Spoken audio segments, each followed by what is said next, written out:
Retro. Are you an aspiring Jedi, or do you dabble with the dark side of the Force? Regardless of whether you fancy yourself a defender of the light or an aspiring Sith Lord, you're going to need a lightsaber.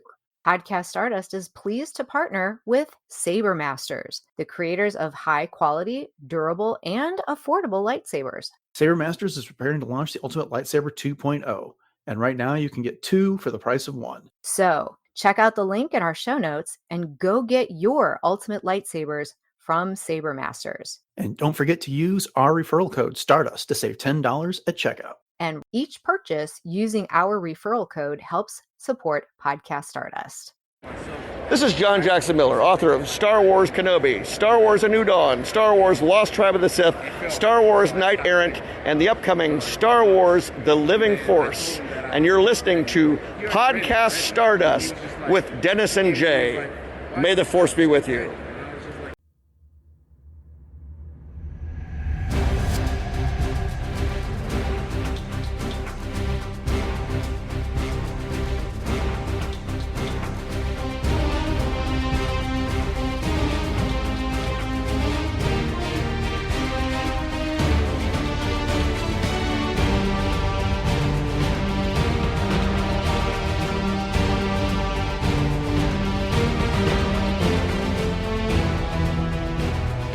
Happy Monday and welcome to Podcast Stardust. This is the fully armed and operational podcast dedicated to Star Wars news, reviews, and discussion. I'm broadcasting to you from Podcast Stardust Studios South. I'm Dennis Keithley. And I am broadcasting from Podcast Stardust Studios North, Jay Krebs. I don't know why I decided to do that, but here we are. Okay, so we're going to be starting off our week, as we've been doing lately, with a look at Star Wars news. But before we dive into it, and there's some really cool stuff that we got going on, Jay, you want to remind everybody where we can be found around the internet? My pleasure. As always, we are on Facebook, Instagram, and X at Podcast Stardust. All right. The dish is aligned. The signal's boosted to maximum output. The shield is down, and we are now broadcasting to the galaxy. So leading off on the news is that we've got the release date, a trailer, and more regarding the Acolyte. We'll be finding it. It'll be released on June 4th with 2 episodes, and they are doing it at the time slot release format. So it'll be available at Eastern time at 9 p.m. Central at 8 and 6 o'clock Pacific. So that's a Tuesday, Jay. I kind of thought that was weird. Yeah, that is very unusual for our Disney shows and premieres in general, because we've gotten Wednesdays and we've had Fridays in the past, but And Thursdays. And Thursdays. Yep. Yeah. Yep. So I guess maybe they're just trying to hit all the days. Yeah, I kind of like the appointment viewing in the evening because it really reduces the risk of spoilers online if you can't watch it before you go to work in the morning. So, right. Unfortunately, I'm going to be out of the country when this happens, so I'm going to have to catch up when I get back. But that's you are. That's okay. This is a trip I've been trying to take for a long time. But enough about me. So we also had the trailer, we got the key art, and then there was a number of articles on StarWars.com talking about this. So we're going to be hitting a lot of these things at the same time. You want to do the trailer or the key art first? Let's do the trailer. I've been so excited to talk about this. All right. So it's about a minute and a half. You can find it at StarWars.com, YouTube, and social media all over the place. It starts off with a bunch of younglings meditating while a Jedi Master, who we learn is Master Soul, tells them to close their eyes. And basically it's the classic, your eyes can deceive you. Don't trust them. And then from there, we get an image of a warrior with a mask on wandering through a village or town. And she wanders into a cantina where we see Carrie-Anne Moss's character, Master Indara, and the two start going hand to hand with some really cool kung fu fighting there. So what'd you think of these opening moments from the trailer? Well, right off the bat, it was just the Christmas in March, if you will, kind of a thing. And just, what are we going to see? So yes, classic, your eyes can deceive you. Don't trust them. And I'm glad that they started out with the little younglings too, because it just shows how the Jedi Order, at that time. And of course, we know even in the prequel era that the origins of the young Jedi at the temple, being trained and that kind of thing. But just seeing it in the height of what we know as the High Republic hits a little bit different, And Hmm. then of course you get that warrior coming through the town. And then I love that, as you put it, like the kung fu, the just hand-to-hand combat, going at it one-on-one. And just right off the bat, we know that this is going to be all kinds of action. Hmm. And so that warrior's name is May, and this is Amandla Stenberg's character. Hmm. I love this design that they gave her. She looks incredible. Oh yeah. Yeah, she's got that kind of like old-fashioned ninja look in a way, Hmm. and old-fashioned ninja. But you know what I mean, like the Ronin look kind of thing. But yet Right. it's super Star Warsy, and it still fits so well in universe. Hmm. And then I alluded to Master Soul, and that's Lee Jong-jae, who we got to see in Squid Games, I believe. Mhm. And he and both Carrie-Anne Moss's character, Master Andara, have the classic High Republic era robes Yes. that they're wearing. So I was really glad to see the attention to detail. And straying from the trailer for a little bit, we had this interview with Leslie Headland that was on StarWars.com. And wow, I mean, we knew Amanda Stenberg was a Star Wars junkie and was way into Star Wars. So is Leslie Headland. Mhm. Uh, she's big into the EU, into Legends. She's up on the Star Wars canon. I was really impressed with that. Oh my gosh, I know. And it's so great to see, because we always say that so many of these directors and writers and showrunners do actually have a lot of personal investment in Star Wars, that, from the different types of series we just have been treated to. And Mhm. sometimes you just never know what kind of level there is with some of them. And but yeah, yeah, she's, like you said, she's all in, and it's impressive. She's one of us. Yeah, it's kind of like a Dave Filoni level of all in Yeah, compared to a yeah. J.J. Abrams level, and who J.J. knew the Star Wars movies and stuff like Mhm. that, but he was not a guy who was reading the Legends and doing that type of Right. stuff out there. And Yeah. but she knows her stuff. And speaking of which, she makes mention of having been a fan of the Heir to the Empire trilogy. She was a fan in the '90s, and she's talking about bringing in some Legends things. She teased that are going to be Mhm. brought in and canonized through this series. I don't know what it is, but that was pretty exciting, including a race that we haven't seen on screen before. Oh my gosh, I'm so here for that. So here for that. And she even has a tattoo of Princess Leia, the Ralph McQuarrie Princess Leia concept on her hand, Yeah, which I thought, "Oh wow, this is." She is definitely all in for sure. right. And then just one more reference to that kung fu style of fighting that we're talking about. It's the series is described in that interview as a love letter to martial arts movies like Come Drink with Me and Yojimbo. Nice. So again, Mhm.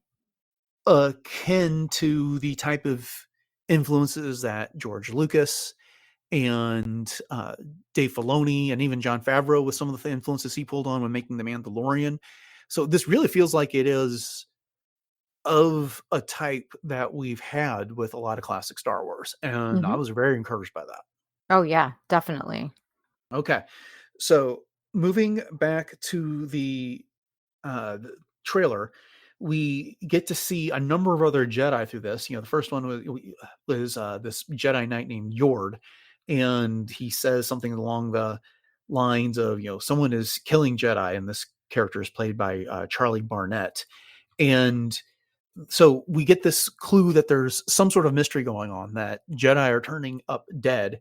We then go to a forest world where we see Master Kelnaka, the Wookiee Jedi, who is being played by Eunice Soratamo, and we see a number of them walking through the forest, and then a fight between May and Soul. Okay, there's a number of images of other Jedi through here. Did any of them stand out to you in particular? Well, first of all, I have to say that Yord definitely gives me Bell Zettifar vibes Yeah, with his overall look. And as a matter of fact, when I saw him in the trailer, it took me a hot second to remember exactly what the time frame was, because I was like, "Oh my gosh, is that Bell? Oh wait, no, it can't be Bell." he'd be like So I was 120. just, oh, I know, but I was just so impressed with that at first, just seeing that. And so I'm gonna have to say Jackie, And, is she I'm not sure if she's a Deveronian or what species she is. She was the young gal you see for a split second, a little Hmm. later in the trailer, actually, and she has the really pale skin, but she has the Zabrak type of horns on her head, but yet she has blonde hair, and then she's got these orange, kind of, like, tattooed streaks going from almost like eyeshadow that's been pulled from her eyes all the way through her temples and into her scalp. And so she was the one that really stood out to me, and I'm super excited to see what her Padawan life is all about. 'Cause she's got the Padawan braid, so Right. she's a youngin'. So all of these new characters have entries on the Star Wars databank at starwars.com. And it turns out that Jecki is half human, half feline. And Okay.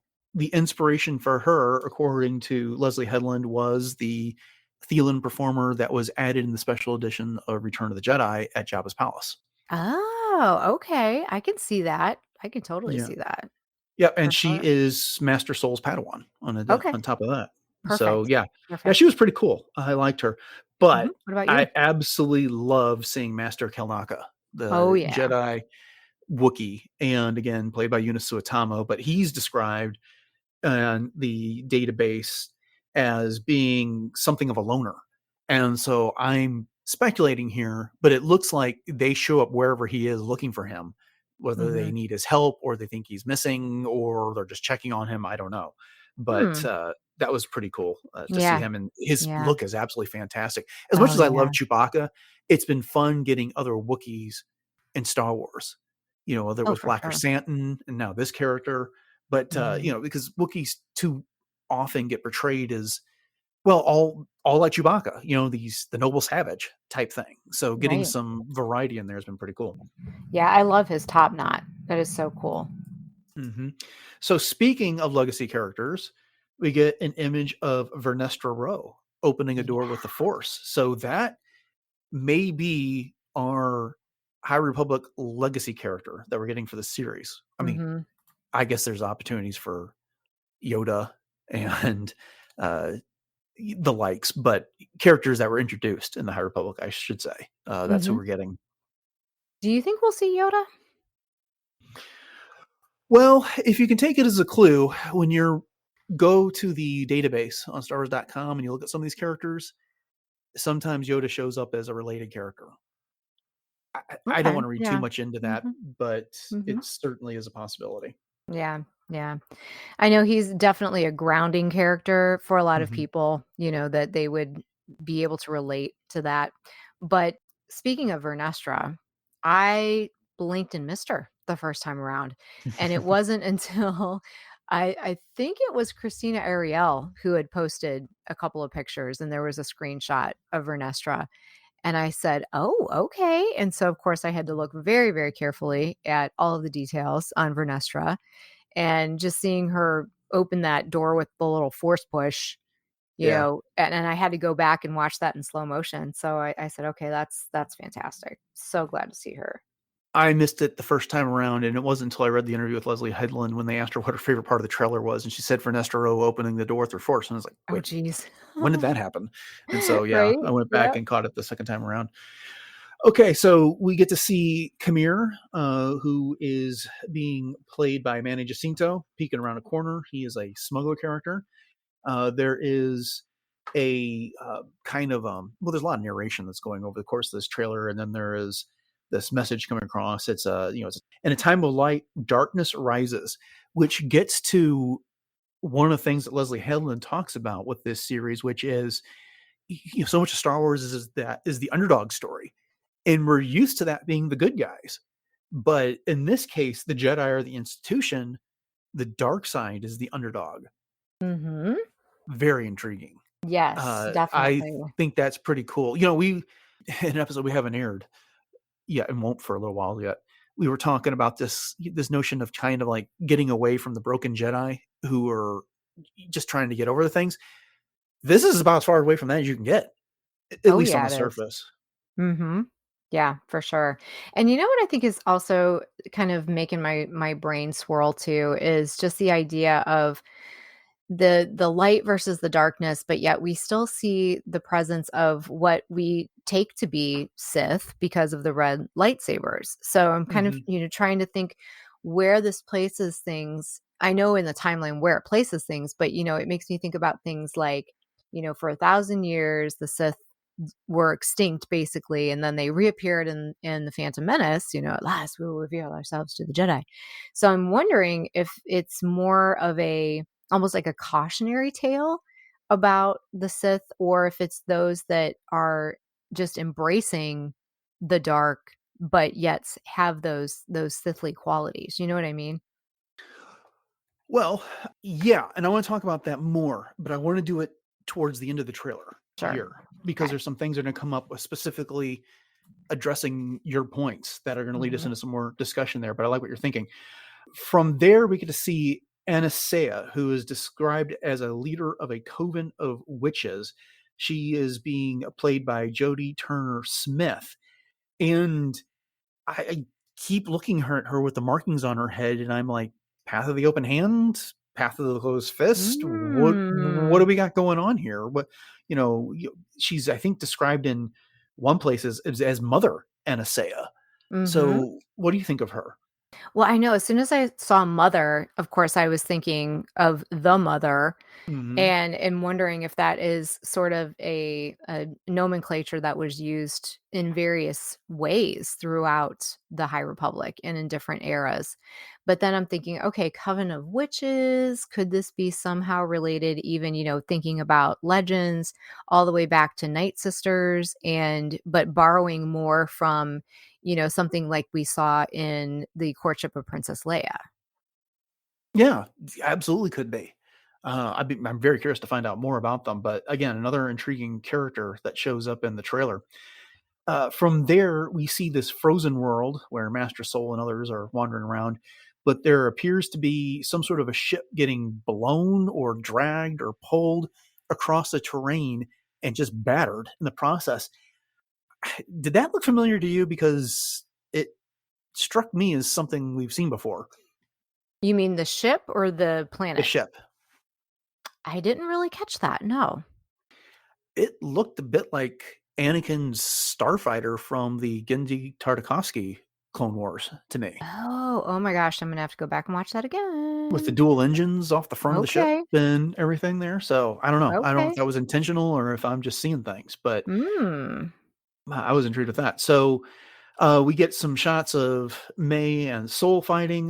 There was an image of May looking at someone across the water. And then what I told you to put a pin in just a moment ago, we see a red lightsaber flying through the forest and then caught by the hilt by someone. The Jedi that are assembled there all ignite their lightsabers and charge, and something knocks them all back like a force blast of Yeah. some type. That was eerie. Yes, it So, was. you know, you were asking about this like cautionary tale stuff. Mhm.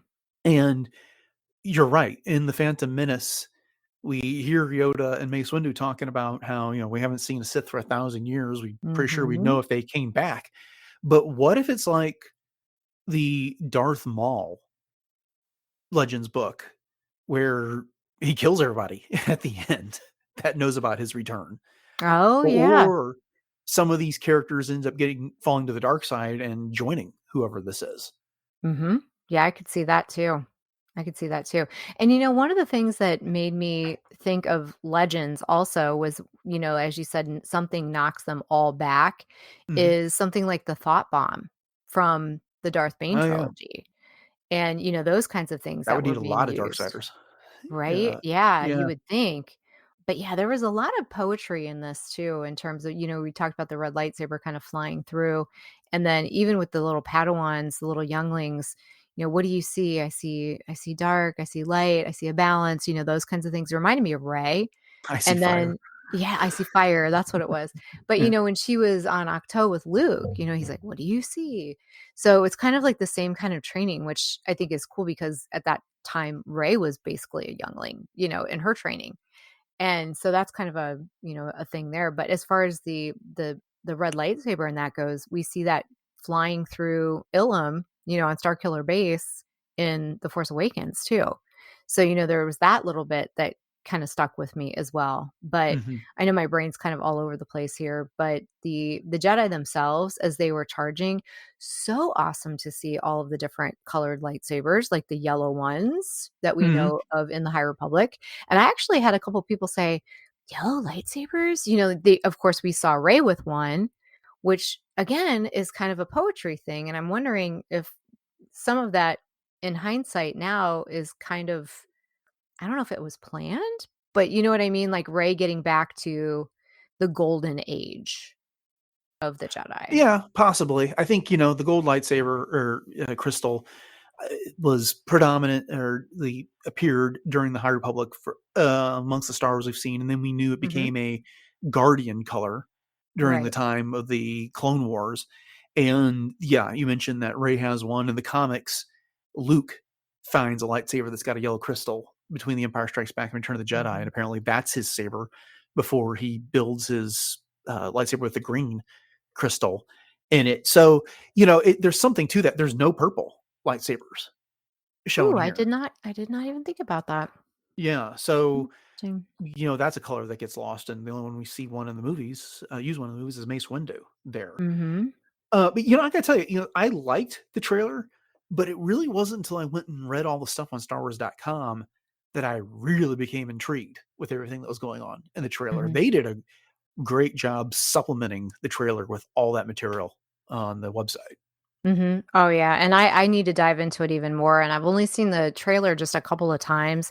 I feel Mhm. like I need to watch it like a bazillion more times. Speaking of purple lightsabers, doesn't Vernestra have a purple lightsaber and then she gets the whip Yeah, and it that's turns into purple? the whip, right. Yeah, yeah. So I wonder if we're Yeah, gonna get to see her use that.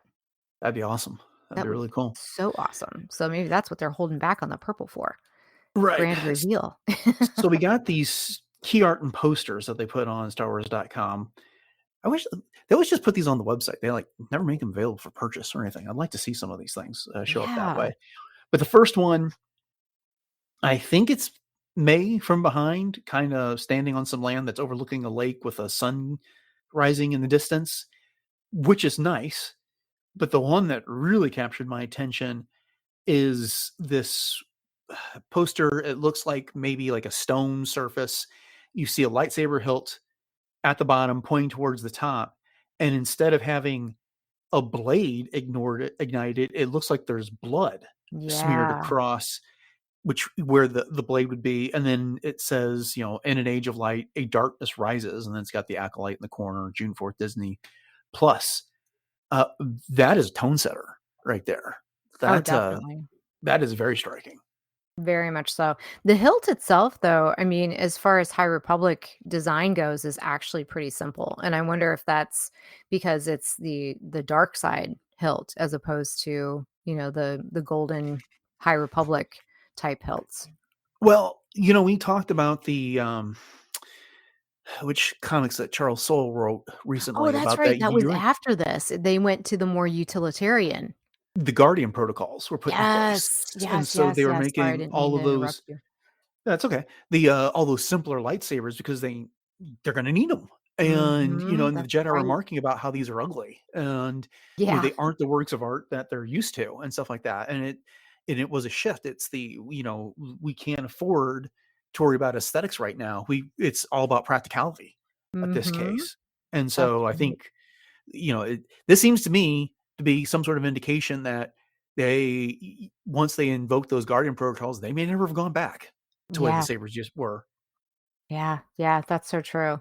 And then getting back to the other poster with this I don't do you think that's a setting sun? I'm assuming that's a setting sun, not a rising sun. Or do you think it's the darkness rising? Is that and that is the kind of message there because it's a sunset, like the golden times are setting and the darkness is rising. Good question. Impossible to know for certain, but I would guess if a darkness is rising, then the sun has to set. Mhm. So, And it yeah. does kind of look like a starry, almost like a starry sky above the word acolyte. So there's that too. But again, a body of water, which we know in Star Wars is very well represented. So I'm probably overanalyzing, but That's all there right. you That's all go. right.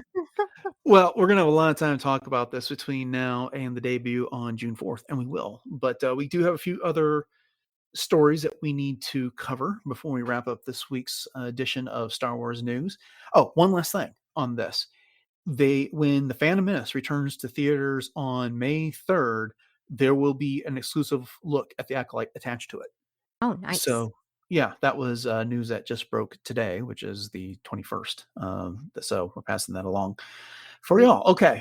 So we've got a lot of other things going on in Star Wars. D23 Expo is coming up on August 11th, and at each one of these expos, they induct new Disney legends. This year's class includes 3 people that have ties to Star Wars, most notably Harrison Ford, of course, is Han Solo, Frank Oz, none other than the voice of Yoda, and the maestro himself, John Williams. So congratulations to all of them. Yes, very well deserved indeed. Yeah, I'm enjoying Mark Hamill and Carrie Fisher and George Lucas as other Disney legends. So Awesome. this one really intrigued me. There is going to be a screening of The Empire Strikes Back at the Empire State Building. And it's now, by the time this news episode comes out, it'll have already happened. It's Friday, March 22nd. But Okay. I saw a reference to this online as like, I guess why not? Empire Strikes Back at the Empire State Building. I've never been to the Empire State Building. I've never been to New York City. But I don't. Do they have a theater in the Empire State Building? How does that work? I have no idea. But first of all, I have to say, I'm very surprised that you've never been to New York. That really surprises me. You are a very well-traveled person. Yeah. Remind me to tell you the story how I almost accidentally went to New York once. Ah, But I've been to Philadelphia and I've been to New Jersey, just never got to New York City. So I've gotcha. seen New York City, but I've never actually been in New Mhm. York City. Yeah, I've been So, there twice. okay. I've been past and around the Empire State Building, but never in it. So, interesting. Very Yeah. interesting. Yeah, I'm looking it up right now, and it says all visitors $135 per person. Yeah. Not cheap. Yeah. Yeah, but I'm trying to see where they will get complimentary drinks and snacks to go along with the movie and a one-of-a-kind opportunity to view the film in the world's most famous building. See, but that still doesn't tell you what their type of screen they're putting, how are they Yeah, presenting this to everybody. yeah, So very curious about that. yeah. Well, in other Star Wars movie release news, the entire Star Wars saga will be returning to theaters on May the 4th, with tickets going Ooh. on sale March 22nd. So again, this will be coming out a few days after that, but I can't imagine all the tickets will go up that quickly. I have no idea how wide a release this is going to be. I don't know that I can sit still for an entire 9-movie marathon in a No. day, Jay. I'm been really excited to go back and see The Phantom Menace in theaters. If there was an opportunity to watch a couple of the films on the big screen, I might do that, like, The Empire Strikes Back, Return of the Jedi, or something like that. But 9 hours, or 9 movies, that's over 20 hours a Yeah. film. Yeah. I That's just couldn't do it. insane. No, I couldn't either. And I remember back even in 2007 at Celebration in Los Angeles, they had the marathon for all the movies that had come out, up to Revenge of the Sith, and there was no way I was gonna do that either. Right. As much as I love Star Wars, there's just no way. And they did the marathon leading up to the release of The Force Awakens back in 2015 in various places. I know our friend Alan Mhm. Voivod from Star Wars 7 by 7 did it with his family. Ooh. And that's just I mean, I love all the movies, but at some point you got to get up, you got to move around. I think, it would be hard to stay awake through 9 straight Yeah, I movies. couldn't do it. And Nope. eating theater food for that long, I think Oof. would wear me out as well. Yeah. So, I would imagine uh, that they would have to have some breaks, in between, some stretch breaks, some, 15 minutes, 20 minutes in between each movie or whatever, but that would make for a very, very long day. yeah, I mean, it's unlikely the first time anyone's seen all these movies. I'd be brave if you did that going into the saga Exactly. and Yeah. watching them all that way. But still, that would be something. So Uh, how are they gonna show them? Do you think? I mean, are they gonna show them in um, release order? That's a good question. I think they have that online. So Because I know there'd be a also lot of debate on in how they chronological should. order. Chronological. Okay. So starting with the Phantom Menace and ending with the Rise of Skywalker. There you So go. yeah, but I mean, you could do that, or you could do them in release order, and either one would work. But you can't please everybody with that. No, It's just you really impossible. can't. Well, if anyone goes and does it, more power to you. Good luck. Okay, last story we got in the news is that we all know Star Wars Celebration will be in Japan next year, and the dates for that will be April 18th through the 20th. But now we know when tickets are going on sale, and that would be May 2nd, 7 p.m. Eastern Time, which is also May 3rd, which is a Friday, 8 a.m. Japan time. And so if you want to go, good luck on the ticket buying. I think there is a less than 1% chance that I will be there. I have no plans to go. How about you? Oh, I have zero. Zero. Yeah. Absolutely none. But Yeah. we will definitely report on it, and we will be very happy for those who get to attend, and Oh, hopefully be able to absolutely. have some live streams this time. I mean, come on, please, Star Wars, give us some live streams, not Yeah, it'd be just fantastic. YouTubes, I don't know how the panels. time difference works, but I would love Mhm. to be able to watch some live streams of the main panels and things like that. But with being on the other side of the world, I guess it might be in the middle of the night when that Yeah, happens. no So, doubt. Well, but hey, judging it's the by weekend. the yeah, there you go. But Mm, I'm looking at the ticket sales. Is that the same time May 2nd at 7 and Friday, May 3rd in Japan at 8 Yep. AM, so 7 PM. So that's what, 13-hour difference? Yep. Indeed. Yeah, there you go. Hmm. And then there's going to be a limited pre-sale for those people who had 2023 Jedi Master VIP tickets for Celebration London on May 1st at 12 noon Eastern. I gotta tell you, I don't like that. Those Jedi Master tickets are hard enough to get the way it is. And now you're letting the people that were lucky enough to get them the first time have an opportunity to get them guaranteed the second time. Yeah, I I I don't agree with you. don't think that's because it's not like people they would have more people would have bought them if more of them were available. It's not like people just didn't choose to buy it. There's a lot of people who wouldn't because it's crazy expensive, like $750 or something like that, compared to like the 250 whatever it is for the standard tickets. But I don't know why they should be giving preference to those people that got them last time that they were lucky enough to get in the queue early. Mhm. Mhm. Yeah, that is very interesting because, I mean, again, like you said, if it was sort of a luck of the draw kind of a thing to be able to just make it into the queue the first time in 2023, then, I mean, they should give the same opportunity to anyone who wants to get those Jedi Master VIP tickets. Yeah, Hmm. that is very odd.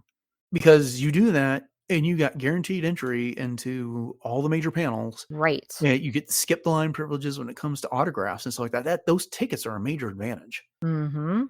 And Mhm. so I don't know. That rubs me the wrong way. So Yeah, I agree. yeah. Well, the last bit of news related to Celebration is they also released the key art for that, and this is really cool. Mhm. It, you got a image Darth Vader on the right side. There's a number of TIE fighters and X-wings.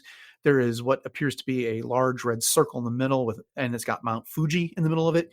But basically, they've made the Japan flag and imposed all these Star Wars images over it, and Yes. it is really, really well done. Quite impressive. Yes, indeed, and I love the purple, influence, the little flowers like the Hmm. Japanese cherry blossom sort of things, but in the purple instead, and I Yeah. love the way that the art is depicted in the black over top of everything because it's just basically brush strokes, but then Darth Vader himself, it almost looks like he's made out of a field of stars, which is so cool. Indeed. Indeed. All right. Well, then that'll bring us to the end of this week's news here on Podcast Stardust. Thank you all for joining us. We hope you enjoyed the episode. And if you did, make sure to subscribe to the podcast on your podcatcher of choice. I also like to remind you that you can find all episodes of the show over on retrozap.com, which is home to several other great podcasts covering everything from the MCU and DC to Dune, Star Trek, and a whole lot more. As always, we greatly appreciate your 5-star ratings and reviews on whatever podcatcher it is that you use to catch your podcast, especially if that's Apple Podcasts. And please don't forget to share the show and your favorite episodes on social media with your friends. So, speaking of which, Jay, can you remind everybody what our social media contacts are one more time? You got it, Dennis. We are on Facebook, Instagram, and X at Podcast Stardust. And we also have tons of other places that you can connect with us. We are on Pinterest, and you can check out all of our wonderful ideas there. And then we also have 2 different YouTube channels. So we have the regular YouTube channel, and then we are also now on YouTube Music as well. So you can head over to both of those, like and subscribe. And there's also some really good conversation going on over there that Dennis has been holding down the fort on. And then we do have a Discord room on the Wretches Up Discord server, and the link to that will be in our show notes. And you can also just go to our community page and click on that tab, and you're there. So we're just one of a ton of different rooms over there on the Wretches Up Discord server. So as Dennis was running down all of the Wretches Up goodness just a minute ago, all of those shows have their own rooms, and then there's other geekery sorts of dedicated rooms as well. So chances are you will have fun talking about something. And then we also have a TeePublic store. Once again, the link to that will be in our show notes. And we have 7 different show logo designs available. And every one of those purchases does help out the show. And so if you'd like to check that out, once again, check out that link in our show notes. And speaking of supporting the show and also getting something awesome in regards to your personal lightsaber collection, we also have a collaboration with Saber Masters. And so you can go to sabermasters.com and you can check out all of the lightsabers, but they have the Ultimate Lightsaber 2.0 for sale right now on a 2-for-1 deal for $199. And you can get $10 off with our special code Stardust in your checkout. And that also helps out the show, and you'll have a ton of fun. And just listen to Dennis and I talk about it on our last World Between Worlds, because we had a blast talking about those sabers. So with that, Dennis, I know we've got very little time left before the kickoff of your new season of Warp Trails. So tell everybody about that and what else you might have going on in your other podcast adventures. Right. So we're about a week and a half away from the return of Star Trek on Paramount Plus with season 5 of Star Trek Discovery. And when that's back, my wife and I will be covering it on Warp Trails, which is a podcast exclusive to the RetroZap Podcast Network. So you can find that on your podcatcher choice, just looking for the RetroZap podcast feed, or you can head over to retrozap.com and just look for the Warp Trails page. Jay, break it down for us with what's going on in cosplay. All right. So it's almost time, speaking of April. And so on my Instagram, which is at j.snipscosplay, you can catch all of my appearances that I have coming up in April, kicking it off in Cleveland, actually at the Cleveland Public Library North Royalton branch. I am participating in a Fan Expo Cleveland final cosplay play. Yeah, there's a tongue twister for you. Final cosplay crunch time. So I am joining a few other cosplayers, Night Mage, Pagesicle Art, and Swaggy Cosplayer, and we are going to be there to help everybody with their con crunch in terms of their cosplay. So if you want to check that out, the best way to do that is to go to World Gone Geek on their Instagram and check out the link in their bio, and you can sign up to RSVP. And if you have any questions about it, you can also hit me up on my Instagram. And then speaking of Fan Expo Cleveland, I will be at Fan Expo Cleveland the 12th through the 14th of April. And I will also be in Hartville, Ohio on April 20th and in Worcester, Ohio on April 21st. So I'm going to be debuting my original concept Mandalorian at Fan Expo Cleveland. Very hard at work on that one, having a ton of fun, learning all kinds of things, from toothpaste application for weathering to all kinds of fun stuff. So again, check that out at j.snipscosplay. All right, upcoming on the show on Wednesday, we'll be getting into some Star Wars comics with a look at issues 1 through 4 of the High Republic Phase 3. And then on Friday, it's back to the Bad Batch. So thanks for listening to episode 707 of Podcast Stardust, everyone. Have a great week. And until next time, may the Force be with you.